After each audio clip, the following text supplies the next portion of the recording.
tíjẹ ń sanwó.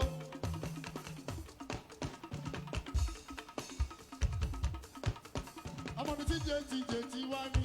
and who has a final say in your life? Oh, Jehovah turns my life. Ayọ̀dẹ́bí gan. Tíjẹ mo kíyàkíyà o.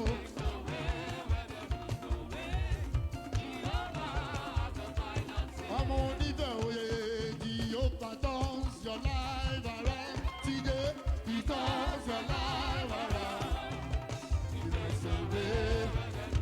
ẹ̀jẹ̀ sáré dé ìfẹ́ fún Tíjẹ. ẹ̀jẹ̀ sáré ìfẹ́ fún Tíjẹ. ó yá gbọ́ná ìfẹ́ òye olórí ayé gbogbo. ìfẹ́ òye olórí ayé gbogbo. ìfẹ́ òye olórí ayé gbogbo. lọ́sọ̀gbẹ́ ìfẹ́ òye ajígìrì kí ẹgbẹ́ ìfẹ́ kẹ́.